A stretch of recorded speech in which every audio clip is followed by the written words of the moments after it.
What is up YouTube, my name is Gio, and throughout my time on this channel, I've sat through a lot of bad TV shows. 2 seasons of Titans, 1 season of Young Justice, and 3 going on to 4 seasons of The Flash. However, I'd rather rewatch all of those while getting shocked every time I rolled my eyes if that meant I would never have to sit through another episode of CW's Batwoman ever again.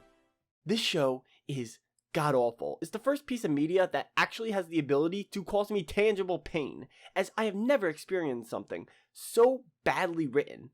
Batwoman is filled with plot holes, the dialogue rivals the quality of a middle school play, and almost every single character is just an awful person. Season 2 in particular took any little hope I had left for a writer to come in and fix this show, and promptly threw it into the incinerator.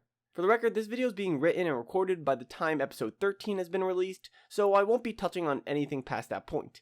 But if you guys want to see more videos about Batwoman and the shows on the CW, like, subscribe, and turn on the notification bell, as it lets me know that you guys are enjoying the content and it helps me out with algorithm stuff.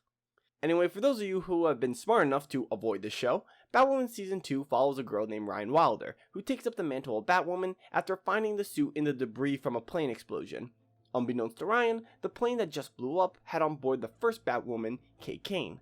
However, Ryan pays no mind to this, as she sees it as a chance to get revenge on Kate's psychopathic twin sister, Alice, whose gang killed her foster mother right in front of her. However, during her hunt, she runs into 2 members of the Bat Team. Luke Fox, who's Batwoman's tech guy, and prior to Kate coming to Gotham, was the man in the chair for Batman, and Mary, who's Kate's stepsister and personal doctor. They tracked the Batsuit in hopes that it would lead them to Kate, and weren't exactly thrilled when someone else was wearing the cowl. But after having Ryan help them out a couple of times, they decided to let her be Batwoman, at least until Kate comes back, because they believe that she may still be alive. However, in the meantime, the city needs a hero. We later learn that the person who blew up Kate's plane is connected to a lady named Sophia. She rules on an island called Coriana, and is the only place in the world to have a cure-all plant called the Desert Rose. Sophia claims to have Kate and makes a deal with Alice that she would give her back if Alice is able to kill her brother Ocean, because he left the island with the Desert Rose. Meanwhile, in episode 1, Ryan gets shot by a kryptonite bullet and is slowly dying from the infection, but the only way to save Ryan's life is to get a Desert Rose. It only gets more difficult for her as she is also under heavy watch from a private security force called the Crows. They were brought into Gotham back in season 1 to help keep the city safe and are led by Kate's dad, Jacob Kane, and her ex-girlfriend Sophie, who is Jacob's second in command. They are trying to find Coriana in hopes to find Kate and bring her back. So we have Alice trying to find Ocean to bring back to Coriana, Jacob and Sophie trying to find the island to save Kate, and the Bat Team also trying to find Coriana in order to not just save Kate, but also get a Desert Rose to cure Ryan. This all comes to a head when Alice, Sophie, Jacob, and Ryan all get to Coriana. Sophie and Jacob are looking for Kate, Ryan makes a deal for a Desert Rose, and Alice learns that Sophia tricked her into believing that she had Kate. So in a rage, Alice burned down all the Desert Roses before Ryan could even get one. Ryan is about to accept death, but Luke then calls Sophie and lets her know that they actually have a Desert Rose back in Gotham. So with some amazing pace, Sophie brings Ryan back home to be cured, and with an end credit stinger, we learn that the villain Black Mask actually has the real Kate Kane, scarred but alive. Now, with Ryan feeling back to normal, she is striving to take down Black Mask and his gang, the False Face Society. You hear me, Black Mask? You can hide your face, but you can't hide from me. I am coming for you. Now, I don't remember much of season 1. My therapist said that is a normal symptom after experiencing trauma, but what I do remember is that one of the biggest problems with the show was the character of Kate Kane, who by the 8th time she just let Alice go without capture, barely counted as a hero. So when I learned that the actress that played Kate Kane would not be returning for season 2, and we would instead be getting a brand new character to take up the cowl, I'll be honest, I was optimistic. I thought that the showrunners would take this opportunity to address the problems with season 1 and use season 2 as a second chance to fix the show. But I have learned that asking modern CW to improve a show's following season is like asking to see a unicorn or a good Star Wars movie from Disney. Some things may never happen. It's a real shame too, because Ryan is actually leagues better than Kate ever was. Granted, that is a low bar to jump over, but at this point, I'll take what I can get. For one, she actually struggles at being Batwoman at first. She can't land a fall properly, doesn't know how to use most of the gadgets, and misses so many times with the Batarang that she just runs out. This gives Ryan room to grow and improve, which is a lot more interesting than having Kate be great at everything from the jump.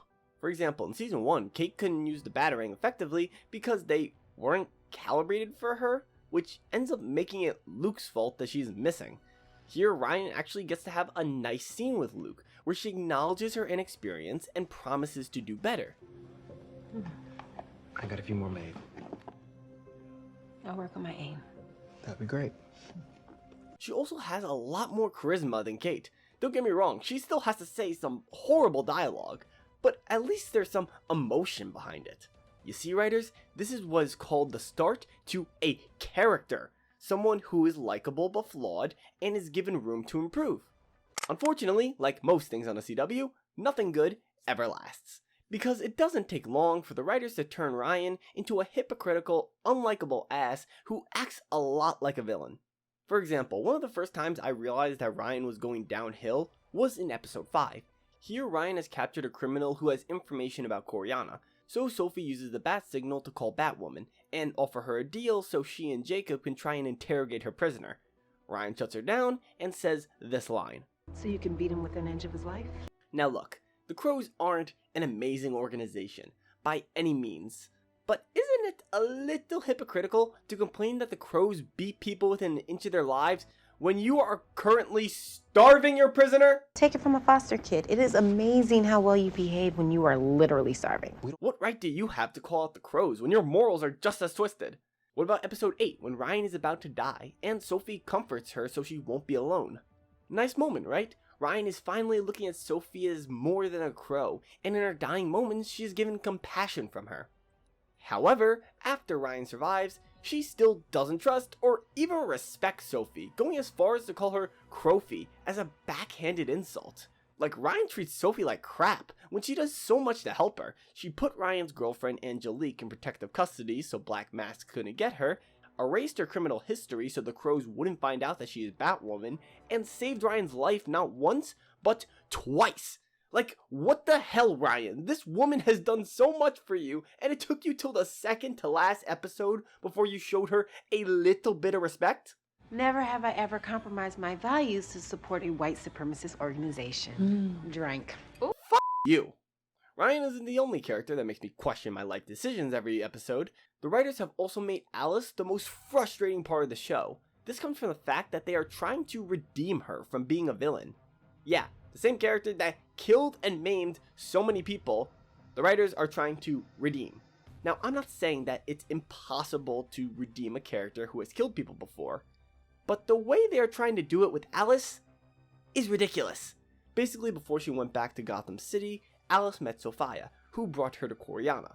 There, Ocean trained Alice, and throughout their time together, they ended up growing fond of each other. Alice even gave up on her vendetta she had against her family due to this time that she has spent with him. However, after Alice and Ocean try to leave the island, Sophia stops them and uses a hypnotist to make them forget their time with each other. Now here is where this gets really stupid. Apparently, by having Alice forget about Ocean, it also somehow made her lose her last tie to her humanity, which is what caused her to be a heartless psychopath. What? So, you're telling me that none of Alice's actions are her own fault? It wasn't my fault. That is so lazy. Instead of, I don't know, making Alice start to see the error of her ways, slowly showing compassion and a need to make things right, and then by the end of the season, having Alice turn herself into the authorities so she can face some justice for her crimes. No, she was just hypnotized. It wasn't her fault. This hurts the show on so many fronts. For one, it tries to take the blame away from Alice, meaning she doesn't really need to do any work to be redeemed. Two, some people like myself think that Alice can't be redeemed based on her actions and lack of willingness to change. So we aren't going to buy into Alice becoming an anti-hero or whatever the writers are trying to do with her. And three, probably the worst one, is that if you accept that Alice is trying to be redeemed, then all the times of Ryan trying to kill Alice, or more recently, leave her ass for dead, makes Ryan look like a cold-blooded villain. Congratulations, Batwoman, you managed to screw up your protagonist even more by trying to redeem your villain. You can't save everyone. The only character that actually gives me some relief from this show is Luke. He has some good character moments and is one of the few people who actually challenges Ryan's decision making. Okay, I'm just gonna say it. Finding Angelique is not worth throwing the Bat legacy down the drain. But even he can't go unscathed, as the writers just decide to make Luke dumb whenever the plot calls for it. For example, in episode 4 we learn that Sophia claims to have Kate on Coriana, and soon everyone on the Bat team gets this information. However, Mary thinks that this could be a lie, while Luke believes that the source can be trusted. Now, this would be fine if the source relaying this information to everyone wasn't f***ing Alice. And the person who told Sophie that Kate's alive is named Alice. And Alice heard it from some mystery woman named Sophia, who just hired a hitman to try and kill me. So we are playing a game of telephone with a bunch of homicidal women. There's no reason Luke should trust any information Alice gives them, as he is normally smart enough to know that. Yes, we know that Alice believes it to be true, but Luke doesn't know that, so what reason is there to trust this twat? Luke's stupidity only continues throughout the season, as he is always being told what to do and never takes initiative. This is the guy that worked with Batman as tech support, and last season was able to crack a code in his father's journal that wasn't able to be solved by some of the best cryptologists. And you're trying to tell me that he still needs people like Ryan to point out obvious things for him to do when working on a case? I brought the plan. I brought the game plan. I call bullshit. If crappy characters weren't enough to give me permanent brain damage, trying to make any sense of Season 2's plot would most likely lead to me ending up in Arkham Asylum. I can go in and dissect every issue with Batwoman's plot, but if I was to do that, this would be like a 10-hour video. So instead, I'm going to look at one episode that is the biggest failing of writing and storytelling that I have ever seen. I'm talking about episode 8, Survived Much Worse. This is the episode where every major character is heading to Coriana. Alice has supposedly killed Ocean and is off to deliver the body to Sophia. Jacob and Sophie are off to find Kate and a Desert Rose for Batwoman, but after being ambushed and captured by Sophia's men, Ryan has to spring into action. And on a quick side note, I think it's safe to say that the Crows have to be the most incompetent organization in all of comic book history. I mean, the amount of times they get ambushed or caught off guard is ridiculous, especially because they're supposed to be expensive private security. And you know, this wouldn't be as bad if it didn't keep happening in the Crow's own garage. Like, how bad is the security in this building to where everyone gets jumped in the same spot? No one thought that after the third time that this happened, they should tighten security just a little bit? Or better yet, how the hell do they get ambushed in the first place? They're in the middle of a giant parking garage. You're telling me they didn't see or hear anything? Oh, and don't forget the amount of times that Jacob or Sophie just go someplace without any backup. You have access to the equivalent of a small army's worth of supplies and resources. So why are you always going into situations alone? Anyway, due to Ryan's weakened state because of the kryptonite poisoning, she has to inject herself with a serum that will keep her in fighting shape. The downside is that it only gives her roughly 24 hours to live. So the race is on for Ryan to save Sophie and Jacob and get herself a Desert Rose before it's too late. Now, the first big problem with this episode's plot is its timeline. The episode has a ticking clock of about 24 hours to get the Desert Rose and save Ryan. So it needs to make sure that all the time that Ryan spends on the island matches up so it's believable that she can survive. And after calculating the time, it is safe to say that Ryan should be dead. Why is this? Well, when she first gets to the island, Luke lets her know that she has 18 hours to live. I got it. Assuming that it took 1 hour to get ready, that would mean that a trip from Gotham to Coriana takes about 5 hours by cargo plane. The next time we have a reference for the time is when Ryan meets with Sophia, and she exposes that Alice really didn't kill Ocean, and instead put a fake face on a random guy. Alice is then thrown in jail with Ryan, and is saying that it looks like she only has a few hours left. Let's be generous and say that Ryan only has 4 hours left. The next time we see her is after Alice sets the Desert Roses on fire, and she looks like she's on the brink of death. But ignoring that she's practically on death's door, let's assume that she has 3 hours left. This is where Luke tells Sophie to get Ryan home because they have found a Desert Rose. Now, Gotham City is located in the real world New Jersey. The distance between it and the Mediterranean Sea, which is where Coriana is located, would be about 5,810 miles. Also, Jacob and Sophie's escape plan involved leaving in a private jet, which has an average speed of about 600 miles per hour. That means it would take our heroes over 9 hours to get back home.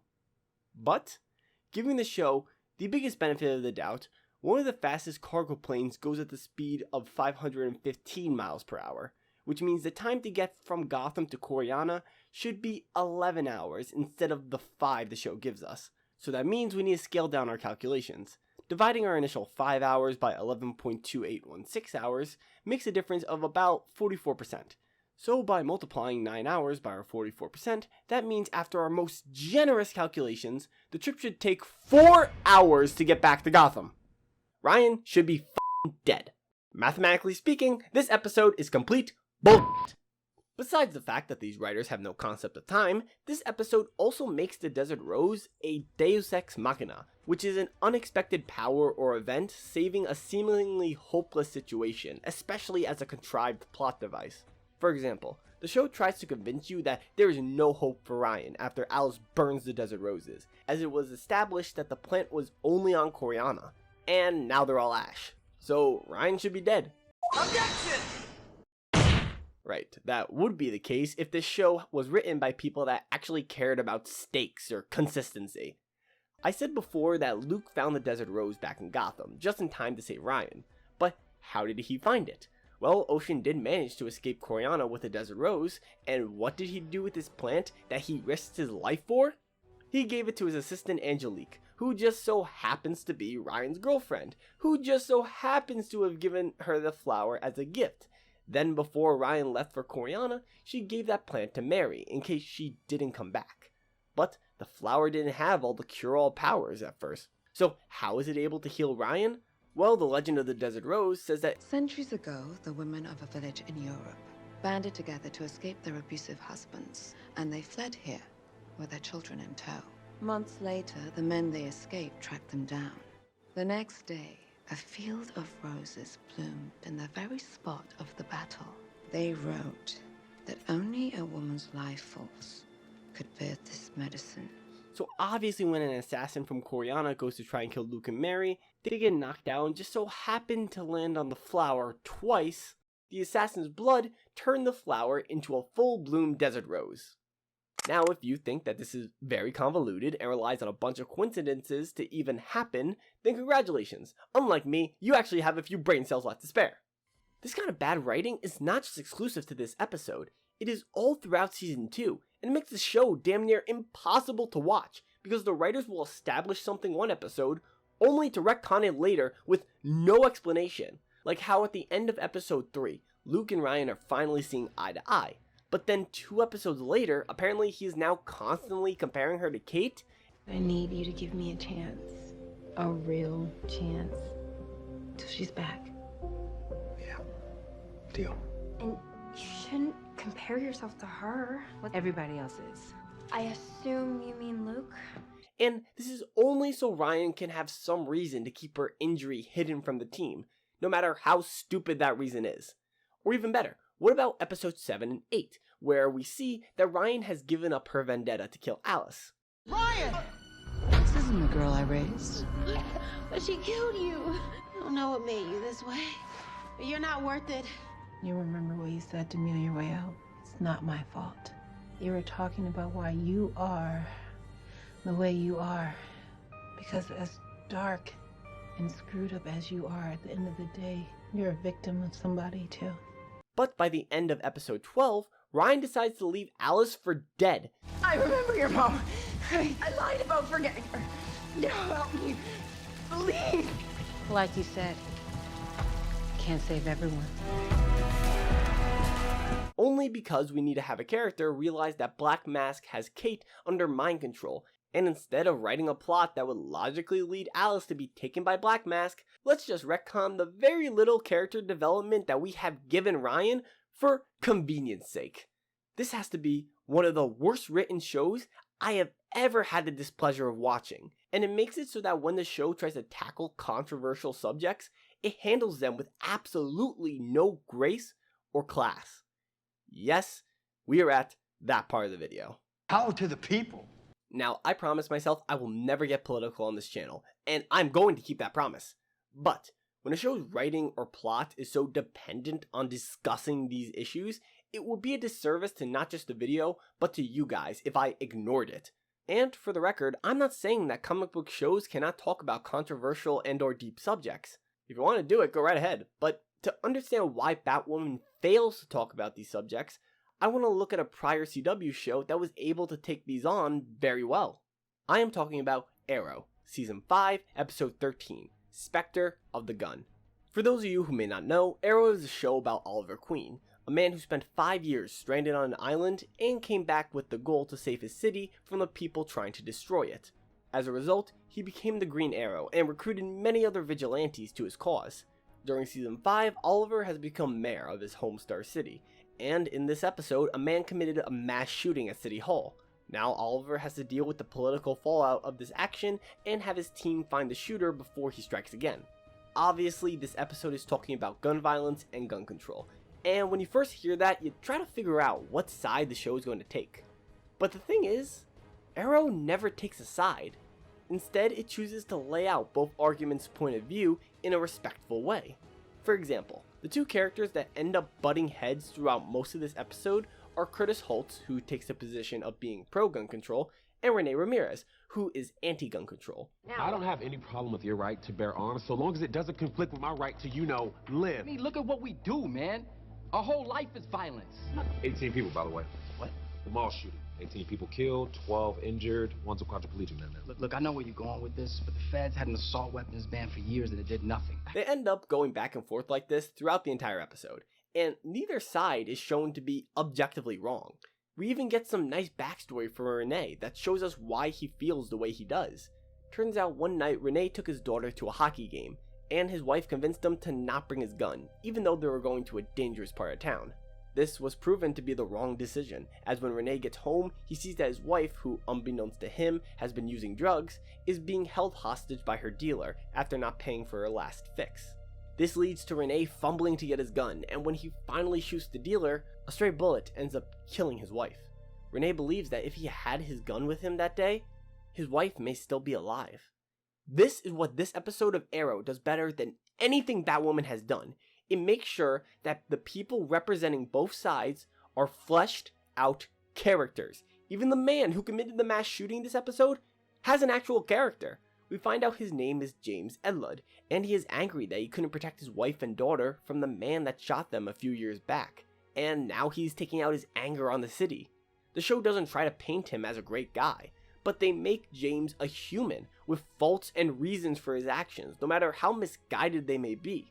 In the end, Oliver gets James to turn himself in, and the episode wraps up with Oliver working with Renee to pass a law that has nothing that makes it harder to buy or own, carry a gun. It also doesn't prohibit people from protecting themselves from gun violence.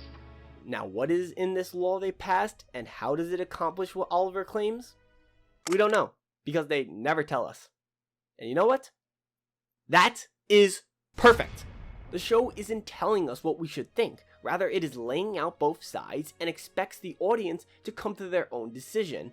Hell, one of the main points of this episode is talking about the importance of being able to respect someone's point of view even if you disagree with them. We used to talk about things as a society, We'd debate and we would argue and we would still respect each other after. Can't help but wondering that maybe that's why our country is the way it is today.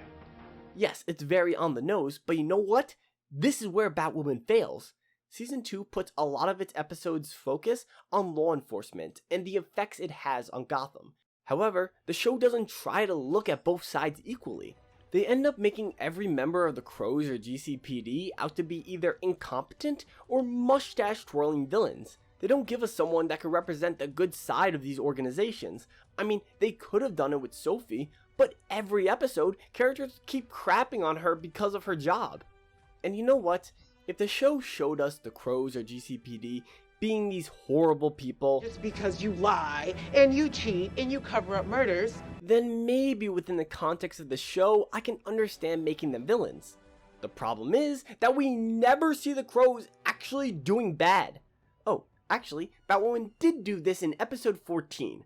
That's right, this part of the video was added mid-edit because I am here to say that this episode is one of the most insulting things I have ever seen.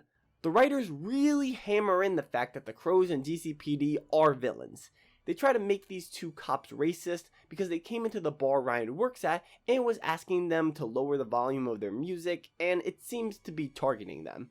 Now this doesn't work for a hilarious reasons. Ignoring the fact that Ryan was very aggressive with the cop when Luke was trying to defuse the situation, and the fact that someone actually called for the noise complaint in the middle of the day, Ryan works at an openly gay bar, and there's no indication before the cops entered that it would be, as Ryan puts it, a bunch of black and brown folks dancing to pop hits. So if the cops came in with the intention of starting something, wouldn't it make more sense if they would be homophobic rather than racist? Anyway, they end up arresting Ryan and Luke while Sophie goes to the bar to try and figure out what happened. Only to have the cops arrest her too because he doesn't believe she's a crow?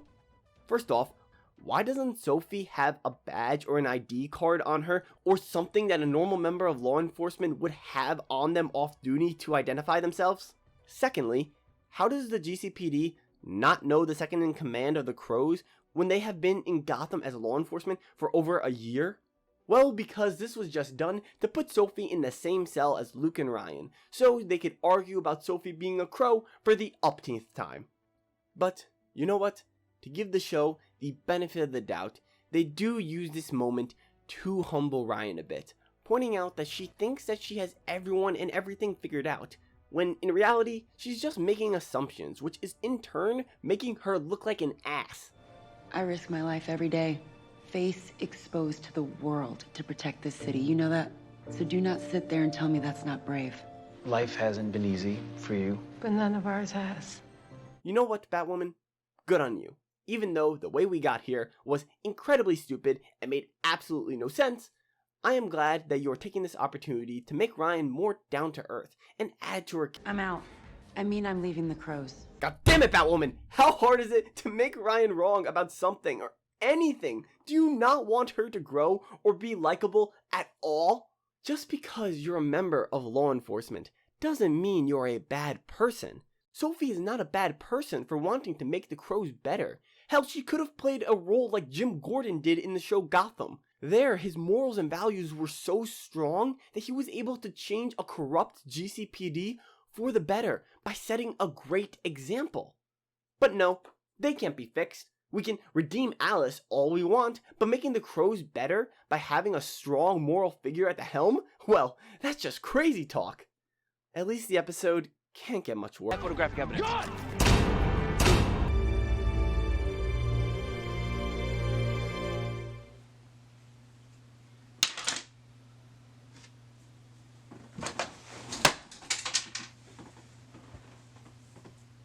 Fuck you, Batwoman.